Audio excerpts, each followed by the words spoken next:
God. Mapagpalang gabi po sa ating lahat. Alam ko na ang Diyos ay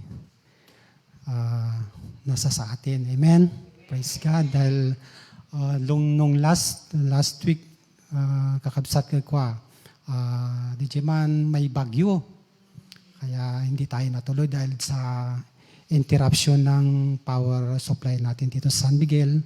Kaya na-postpone tayo. Kaya ngayon, nagkaroon na naman ng another bagyo pero medyo malayo po tayo sa hindi tayo na sentro. Parting northern ata yun. Praise God. At saka binabati ko rin po yung mga nanonood po sa atin ngayong programa. Magandang gabi po sa ating lahat. God bless you po and God bless us all mga kapatid. Amen. Praise God. Hinihiling ko po na tumayo po tayong lahat at kakantahin natin yung kanta na Create in me a clean heart, O God. Hallelujah. Praise you, Jesus. Create in me, sing, hallelujah. Create in me a clean heart, O God, and renew the right spirit within me. Create in me a clean heart, O God, and renew a right spirit within me. Cast me not away from thy presence, O Lord, and take not the Holy Spirit from me. Restore unto me the joy of my salvation, and renew the right spirit within me. Once more, kabsat. Create in me a clean heart, O God, and renew a right spirit within me. Create in me a clean heart, O God, and renew the right spirit within me. Cast me not away from thy presence, O Lord, and take not thy Holy Spirit from me. Restore unto me the joy of my salvation, and renew the right spirit within me, and renew the right spirit, within me, and renew a right spirit within me. Hallelujah, praise God. Hiniling ko po na tayo po ay magdasal ngayong gabi at ialay natin itong dasal natin na ito para sa ating Panginoon. Hallelujah, praise you, Jesus. Yes, Lord, hiniling po namin, Panginoon, na ikaw po ang magsalita po sa amin sa gabing ito, Lord God, na ikaw po ang maitataas at praise yung pangalan, Lord God. Hallelujah. Kat sika po ti agtultuloy nga makikadakada kami, Lord God. Kat dawatin mo po ti pamakawan mo bawat may sakada kami na alam namin, Lord God, na sa loob ng ilang araw na nakalipas, Lord God, may mga bagay na nagawa namin na hindi kaaya-aya sa iyo, Lord God. At hiniling po namin ng yung patawad mo sa aming mga kasalanan, Lord God. Hallelujah. Praise you, Jesus. At ikaw po rin po, Lord, ang mag-bless bawat isa sa amin ngayong gabi. At amok Lord God nga adadagiti ibagami manan ken ka ati nga panggap mi Lord God at tangarabikat umay kami umasidag Lord God nga makitungtong king ka Lord God dagiti nagyan na dagiti puspuso mi Lord. Amok apo nga amom but masapol mi nga ibkas Lord God tapno da itikat mai-testify mi nyo dagiti nga kailangan mi kan panggap mi king kawapo. Kat Lord God, idalan na kami tatangarabi, bless nga bawat maysa. Kat si kapo ti may tangtano ken dawaten mi mga to apo ti ayaten mi nga pastor, ni Pastor Ryan J. Lord God, nga iso apo ti mangidala na apo dagiti sasaom. Kat dawaten mi nga dagiti nga sasaom Lord God. Kat may pasapuso ken isip mi bawat may sa Lord God tapno atikat mapagbiyagan mi apo ti inaldaw-aldaw ket bidisyon na mapuso na Lord God ket sikat agtultuloy Lord nga makikadda kami nga namal pasapo daytoy nga aramid mi wana po isubli mi apo ti gloria dayaw ken panagyaman iti napateng anagan mo. Amen. Praise God.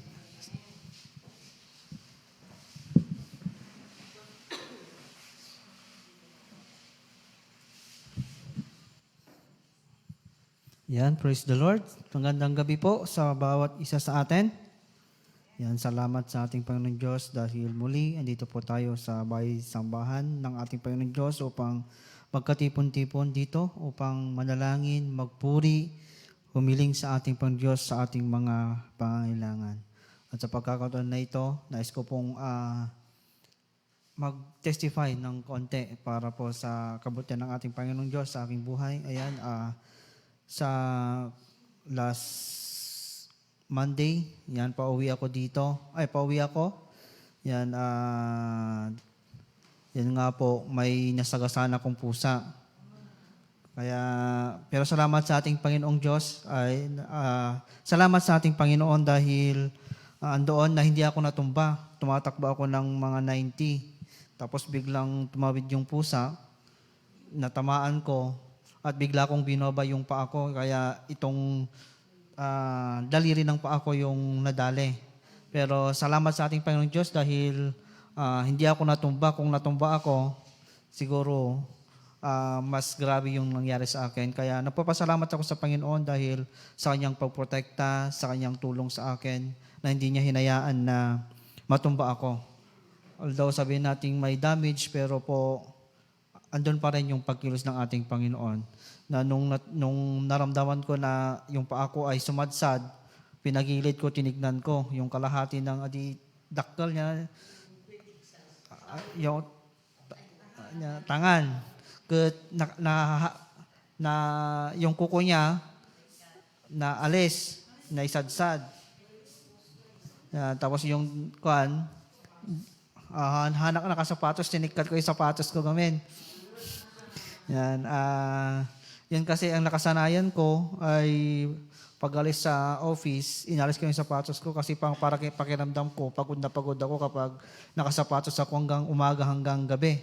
Kaya inaalis ko ng hapon na bago magbiyahe para pagdating ko ay magpapahinga konti, maliligo para hindi mapasma ko nada, Jay Saka. So nga kasi tala namida kat ajing at tinangyari ng yaman na kiti apo iti panagprotekta na titulong na kanya iti kahit ganun po yung nangyari andun pa rin yung kabutihan ng ating Panginoon. Yan. Sa pagkakataon na ito, dako po tayo, yun pong aking testimony. Pasalamat ko sa ating Panginoon Diyos na kahit ganun nangyari, andun yung kanyang pagkilos at ang kanyang kapangyarihan. At naranasan ko po yung himala. Dahil himala, sabi ko nga, dahil tumatakbo ka ng 90, di ba? Medyo matulin ka na, hindi ako natumba. Yan. Andun pa rin na na-control ko yung manobela at naibaba ko yung paa ko. Pero dahil sa tulong niya ng ating Panginoon Diyos, sa pag-cover niya sa akin. Sa ating text ngayong gabing ito, ay alam kong kabisado niyo na to at gusto ko lamang pong ibahagi muli sa gabing ito sa atin yung verse na ito at ito po yung pinanghawakan po natin bilang isang mananampalataya at ito po isang pangako ng Panginoong Diyos sa bawat taong pinili niya. in the book of Romans chapter 8, verse 28. Yan. Alam natin sa lahat ng bagay ay gumagawa ang Diyos para sa mabuti. Kasama ang mga nagmamahal sa Kanya, silang mga tinawag ayon sa Kanyang layunin. All things work together for good to those who love God and called according to His purpose. Ito po yung mensahe sa gabing ito sa bawat sa atin. Bilang isang lingkod ng ating Panginoon, tinawag ng ating Panginoong Diyos na tayo po, sinabi dito ng Book of Romans chapter 8, na tinatalakay dito ng author nito, si Apostle Paul. It's all about hope, pag-asa sa darating na panahon. Sinasabi niya din dito para sa mga perspective ng mga church sa mga taga-Roma, na para maiba yung mga perspektibo nila sa kanilang mga isip. At ipinapakita niya din dito yung tungkol sa pag-asa na naghihintay sa atin pagdating ng panahon. At sinasabi niya din dito na sa panahon ng tayo ay mahina, tinutulungan tayo ng Espiritu para tayo ay manalangin. At sinasabi niya din dito na Apostle Paul na pinaparating sa mga taga-Roma at sa bawat sa atin na pagdating tung tayo po ay tinawag ng ating Panginoon, meron at merong mga negatibong mangyayari sa buhay po natin. Tinatalakay din dito na Apostle Paul, sinasabi din dito na Apostle Paul sa verse 29 hanggang 30, na sinasabi niya dito na sapagkat sa simulat mula pa ay alam na ng Diyos kung sino ang magiging Kanya at ang mga ito'y pinili niya upang maging katulad ng Kanyang anak. Sa gayon, siya ang naging panganay sa lahat ng maraming magkakapatid. Ang mga pinili niya noon, panguna ay Kanyang tinawag, at ang mga tinawag ay Kanya ring pinawalang sala, at ang mga pinawalang sala ay Kanyang binahaginan ng Kanyang kalwalhatian. Dito makita po natin, ito po ay pangako at mayroong pag-asa sa mga taong tinawag, pinili, pinawalang sala ng ating Panginoong Diyos. Sino itong mga to? Tayo pong mga mananampalataya. Tayo po Kanyang pinili. Sinabi nga niya dito, napakaliwanag, na all things work together for good, o sa bandang huli, mga tinawag ayon sa Kanyang layunin. Makita po natin dito na itong pangakong ito ay para sa mga pinili at tinawag ng Diyos. Itong pangakong ito ay hindi sa lahat ng tao. Para lamang ito sa mga mananampalataya.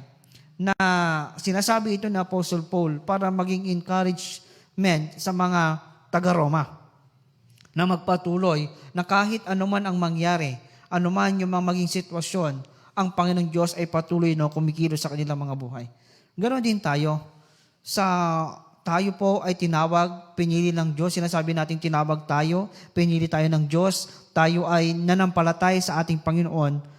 Ito po ay pwede nating panghawakan bilang isang mananampalataya na kahit anuman yung mga negatibong mangyayari sa ating Panginoon, sa buhay po natin, ang ating Panginoong Diyos ay patuloy na kumikilos sa atin. Kaya nasabihin natin na ang Diyos pinahintulutan niya na tayo ay mapahirapan. Ang Diyos pinapahintulutan niya na tayo ay magkaroon ng mga problema, mga pagsubok sa buhay. Pero still ang Panginoong Diyos tinitignan niya tayo. Still ang Panginoong Diyos ay patuloy na kumikilos sa ating mga buhay. Na hindi niya tayo pinapabayaan sa kabila ng pagsubok. Sa kabila ng mga problema, sa kabila ng mga magulong sitwasyon, sa kabila ng mga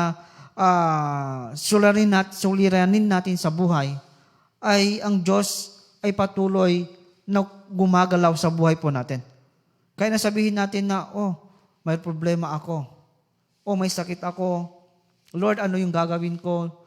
Sinasabi natin na parang yung bunga ng kasalanan natin ay negatibo. Kaya sabihin natin yung mga consequence ng mga ginagawa natin ay mga mali. Pero still ang Panginoon gumagawa at kumikilos pa rin sa buhay po natin. bilang kanyang tinawag, bilang kanyang pinili, ay ang Diyos ay patuloy nakikilos sa atin. Hindi niya tayo pababayaan o hindi niya tayo iiwan sa sitwasyon na magulo. Hindi niya tayo ipapahintulutan ng ating Panginoon na tayo ay malayo sa Kanya. Gagawin niya yung part niya kasi nga po, minsan, tayong mga tao nasusubok para sa ating pananampalataya. Nagkakaroon tayo ng pagsubok dahil sa ating pananampalataya. Nakakaranas tayo ng mga negatibong mga pangyayari, minsan dahil din sa ating mga pagkakasala. Minsan nakakaranas tayo ng mga pagsubok dahil sa tinutuwid tayo ng ating Panginoon. Ganun lang naman ang Diyos pinapahintulutan niya na mangyari yung mga negatibo sa atin para mapatibay ang ating pananampalataya. Dahil sa ating makasalanan, pinahintulutan niya para matuto tayo. Dahil nasa mali tayo, itinutuwid tayo ng ating Panginoon Diyos sa mga negatibong pangyari sa ating mga buhay. Minsan ang Diyos, sabihin natin na meron tayong mga pribilehiyo na nangyari sa ating mga buhay. Na halimbawa, may trabaho tayo, tapos biglang nawala. Minsan, ang Diyos,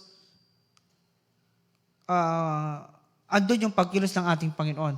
Dahil meron siyang gagawin o i-open na opportunity para sa atin. Dahil, nanak, hindi ka na dyan, dito ka na. Kasi nga po, ang Diyos ay patuloy na kikilos sa atin. Kahit na sa mga negatibong, sabi ko nga, negatibong magulong sitwasyon, ay ang Panginoon ay always na gumagalaw sa ating mga buhay. Ulitin ko po, ang kanyang mga tinawag at pinili ay kailanman hindi niya pahintulutan na mawala. O hindi niya pahintulutan na mahiwalay sa kanya. Bagkos nakakaranas tayo ng mga positibo at negatibong sitwasyon, part yan ng buhay po natin. Part yan ng buhay Kristiyano natin. Lagi akong sinasabi, kapag hindi naman pinangako ng Biblia o pinangako ng Diyos na kapag ikaw ay naging Kristiyano, ay magiging hayahay na ang buhay mo. Pagkos sinabi ng ating Biblia na kapag ikaw ay mananampalataya, ay talagang ang kaaway ay aatakihin ka para mawala ka sa focus, para lumayo ka sa ating Panginoon. Yun ang ginagawa, dinidistract tayo ng kaaway. Pero po, ang Diyos, although sabihin natin na pinahintulutan niya yung mga bagay na yun, pero ang Panginoon ay patuloy pa rin, patuloy na tumutulong sa atin. Kaya nga, ito po yung paalala sa bawat isa, na anuman yung mga naging sitwasyon natin o maging sitwasyon po natin sa buhay, lagi nating pakatandaan. Pag sinabi nating tinawag tayo, pinili tayo ng ating Panginoon, may purpose, may layunin ng Panginoon Diyos sa buhay ko. O may layunin ng Panginoon, may purpose ng Panginoon kung bakit nangyayari itong bagay na ito. Sa mga negatibong sitwasyon, di natin alam yung magiging resulta. Isa lang ang alam ko. Ang maging resulta nito ay ang ipapakita ng Diyos yung kanyang kapangyarihan sa buhay po natin. Kasi nga po sa mga negatibong sitwasyon, ito na yung pagkakataon ng ating Panginoon para iparanas niya yung kapangyarihan natin. Ay yung kanyang kapangyarihan sa bawat sa atin. 'Di ba? Minsan sa panahon na masaya tayo, sa panahon na nakatanggap tayo ng blessing, ang sinasabi natin, thank you Lord, thank you Lord. 'Di ba? Thank you Lord dahil nakatanggap na tayo. Pagkatapos natin thank you Lord, parang nawawala na. Parang tapos na. 'Di ba?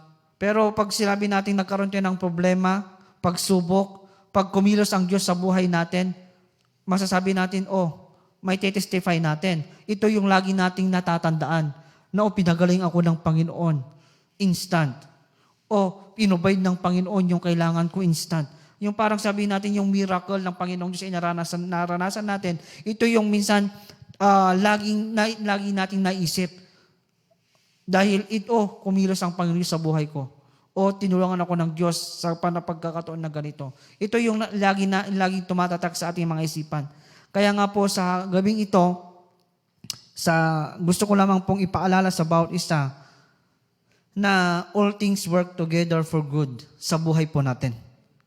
It's either negatibo man yan o positibo, ang Panginoon ay kumikilos.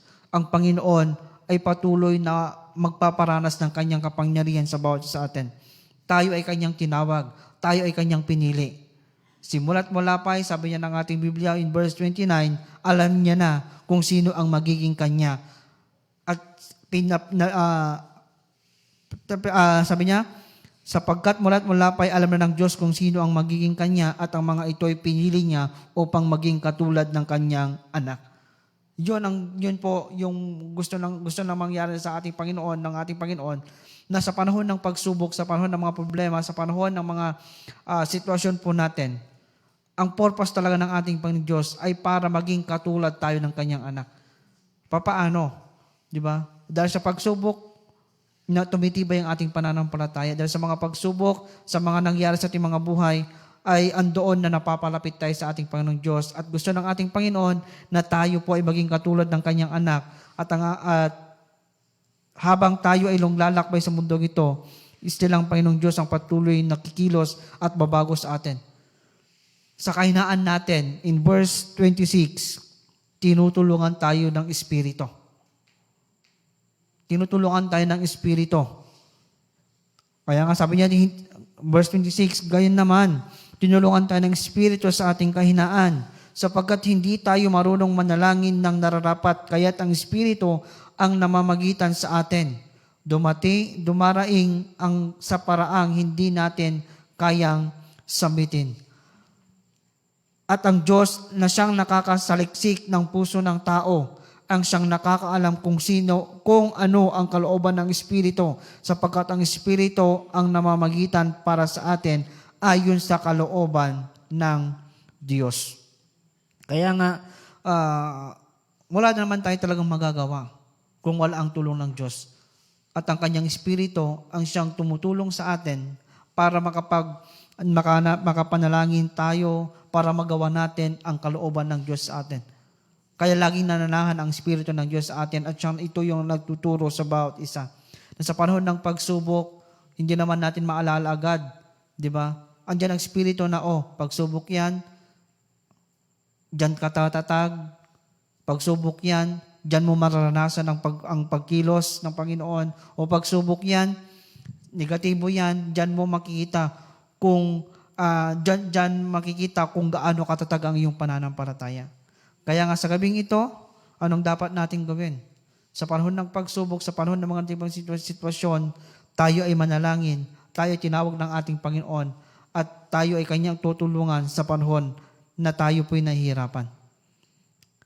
Sa gabing ito, ulitin ko po, babaunin natin ito, lagi nating pakatandaan itong verse na ito.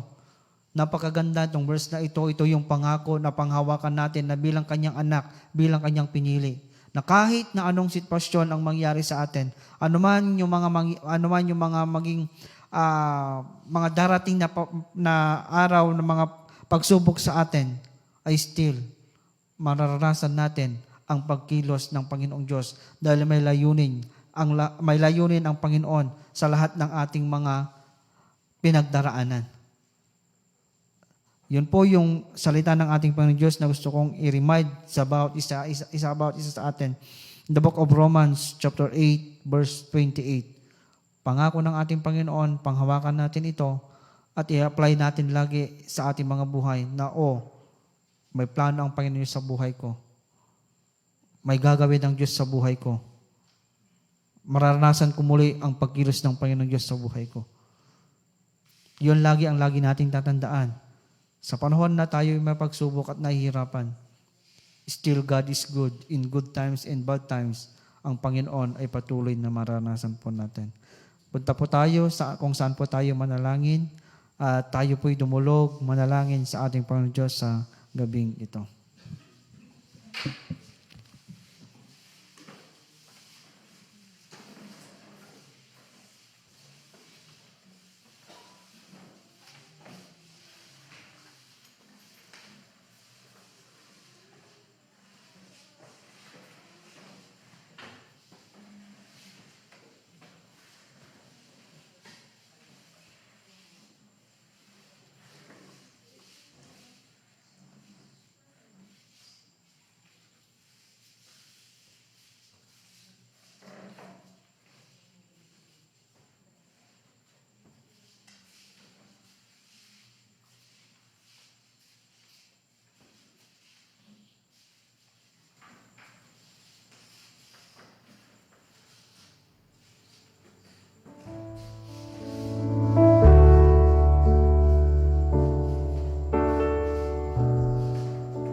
Ayan.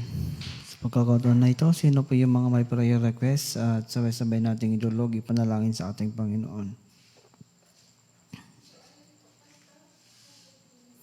Complete healing kay Allen. Sino pa po?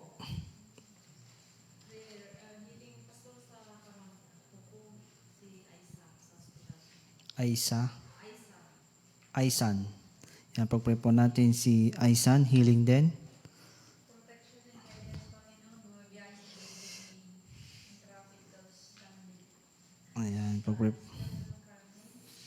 Ayan, pag-pray po natin si Jaden sa kanyang pagbibiyahe, protection and guidance. Eranyo J. Ayan. Sino pa po?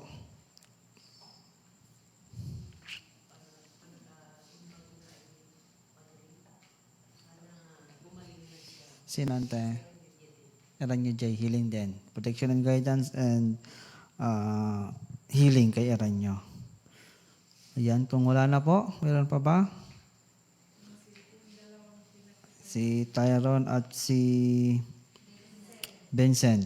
Ayan, pag-pray po natin, patuloy natin panalangin itong dalawang ito. Ayan, pag-pray po natin itong bagyo na nawa huwag lang pahintulutan ng ating Panginoon na pumunta dito sa lugar po natin at tutunawin na ng ating Panginoon.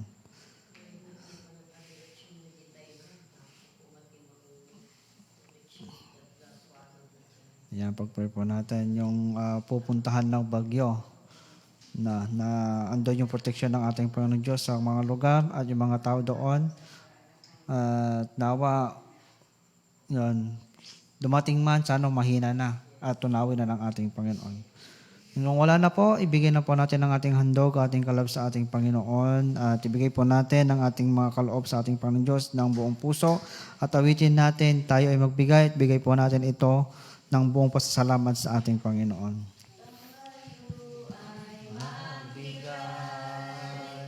Para sa Panginoon, tayo ay magbigay.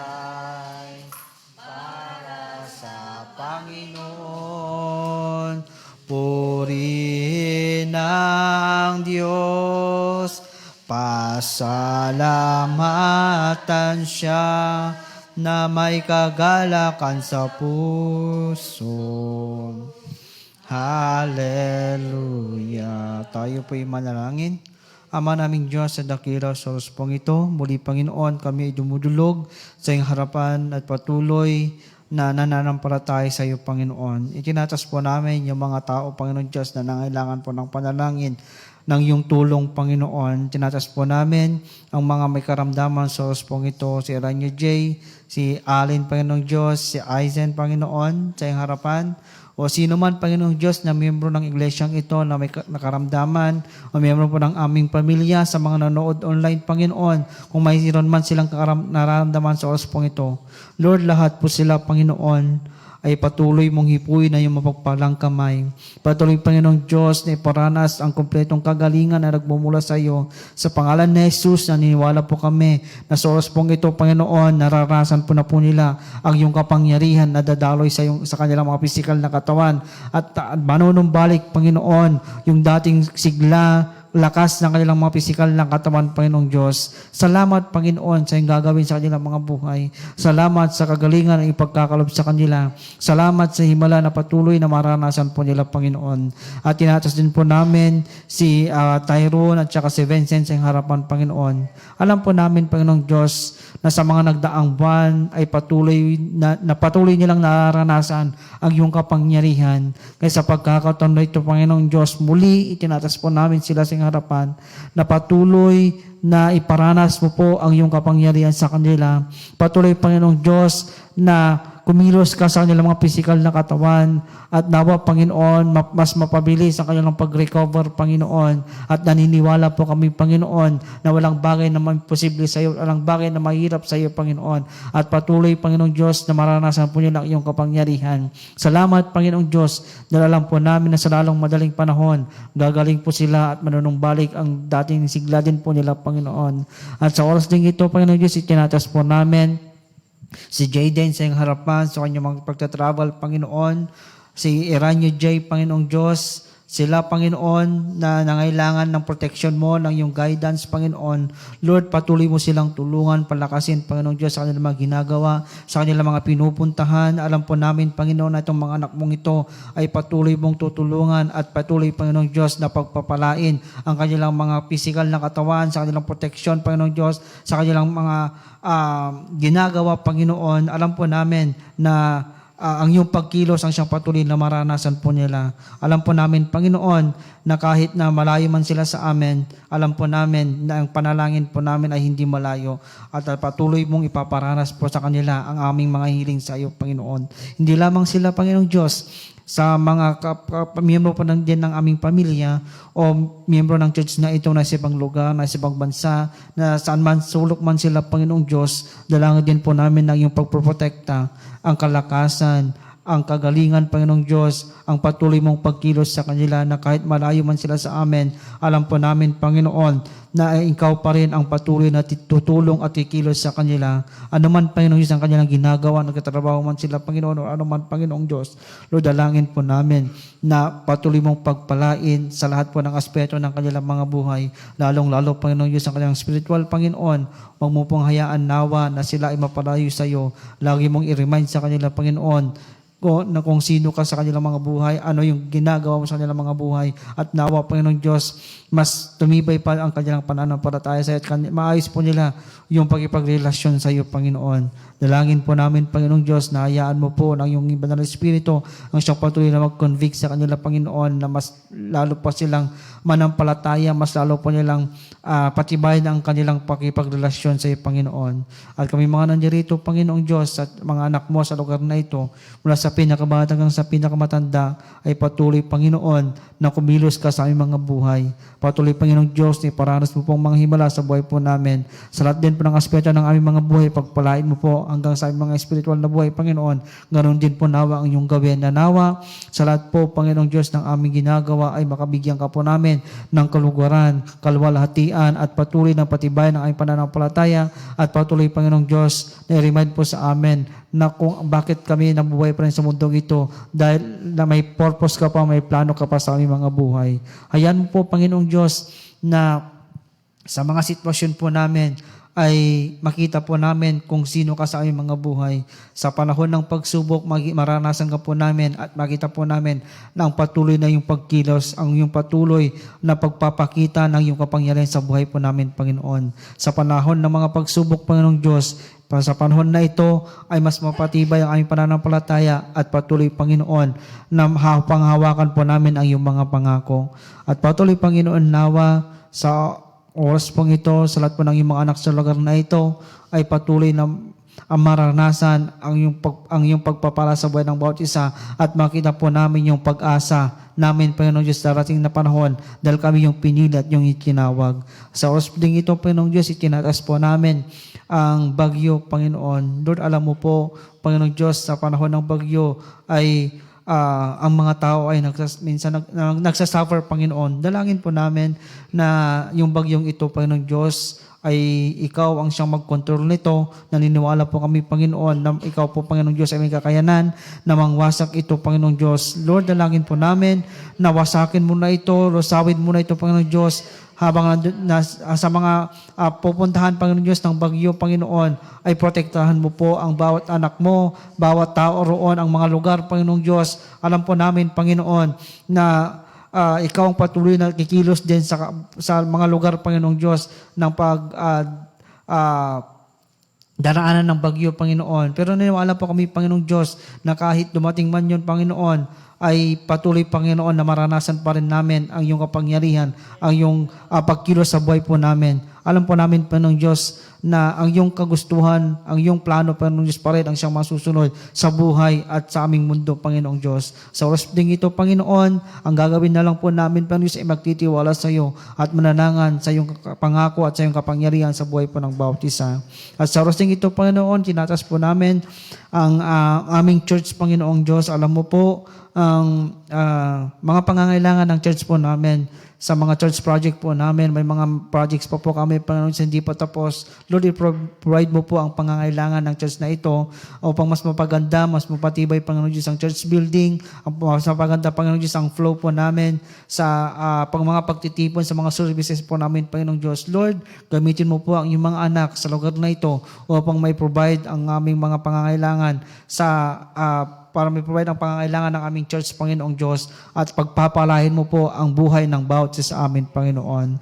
At sa rosting ito, tinatas din po namin ang mga church activities po namin sa mga outreaches, sa mga Bible studies, sa prayer meetings, dawn watch, Panginoon Diyos, family devotions, sa mga Sunday service, Panginoon, sa lahat po, Panginoon Diyos, ng aming mga pagtitipon. Lord, pagpalain mo po ang bawat pagtitipon po namin, ang iyong banal na Espiritu ang siyang patuloy na sumaamin, Panginoong Diyos, ang iyong patuloy na ang kapangyarihan nawa ang siyang patuloy na manasan po namin. Lord, i-bless mo po ang bawat taong umaattend, Panginoong Diyos, sa mga mananampalataya, sa bawat pag-attend po namin ay may mas mapatibay pa ito, Panginoong Diyos, sa mga hindi pa ligtas o hindi pa tinanggap ang aming Panginoong Kristo sa kanilang mga buhay, sa mga marinig po nila yung mga salita, ay patuloy na magbubunga ito ng pananampalataya. Gamitin mo po ang mga mananampalataya sa lugar na ito upang mailapit pa, Panginoong Diyos, ang mga unbeliever pa sa iyo, Panginoon. Lord, dalangin po namin, Panginoong Diyos, sa lahat po ng activities po namin, nawa patuloy ka po namin mabigyan ng kaluguran sa lahat po ng aming magagawin sa mga services po namin, Panginoon. At inasin po namin ang mga church leaders po namin na pinapananahan po, Panginoon, ng aming mga pastor, Panginoon. Si Pastor Grace, Pastor Pader, Panginoong Diyos, patuloy mo silang tulungan din, pagpalain, protektahan, pagaling sa kanilang mga karamdaman, tulungan, Panginoong Diyos, sa kanilang mga ministry, Panginoon, sa pinagkarob sa kanila. Alam mo po, Panginoong Diyos, yung mga Mga suliranin din po nila, Panginoon, dalangin po namin at patuloy mo silang tulungan. Ang dalangin po namin, Panginoon, na patuloy na pagpapalang siyang maranasan po nila. Ano man din, Panginoong Diyos, yung mga pinagdaraanan din po nila, Lord, patuloy kang manguna at patuloy kang kumilos sa kanilang mga buhay, sa kanilang mga sitwasyon, sa kanilang pamilya, Panginoon. Lord, alam po namin, Panginoon, na itong mga lingkod mong ito ay patuloy mo pagpapalain, tutulungan at patuloy nakikilos ka sa buhay po nila sa kanilang pamilya, Panginoon. Salamat, Panginoong Diyos, sa iyong paggamit po sa kanila, sa amin, Panginoon, upang mas lalo kaming mapalapit sa iyo, Panginoong Diyos. At Lord, sa oras pong ito, itinatas po namin ang lahat-lahat sa iyo sa mga panalangin po namin, sa lahat po, Panginoong Diyos, ng mga dinidesire po namin, sa mga ninanais po namin sa buhay po namin. Lord, itinatas po namin sila lahat sa iyo, Panginoon. At alam po namin na nagpaplano po kami, may magusto po kami, Panginoong Diyos, pero ang yung kalooban ang siyang masusunod, Panginoon. At patuloy kami pa rin maglilingkod sa iyo anuman ang mangyari, Panginoon. Kami yung pinili, tinawag at niligtas at patuloy na panghawakan po namin ang ipangako mo sa buhay po namin.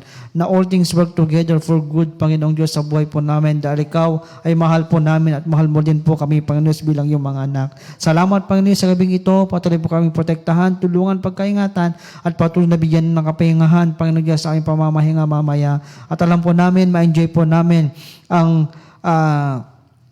ang buhay po namin dahil ikaw po ang kasama po namin, Panginoon. Salamat, Panginoong Diyos. Salamat sa kasagutan ng aming panalangin. Salamat sa iyong gagawin sa aming mga buhay.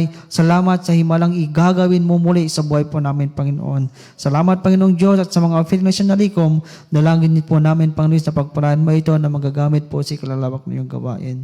Salamat, Panginoon. Ito pang aming dalangin sa pangalan ni Jesus.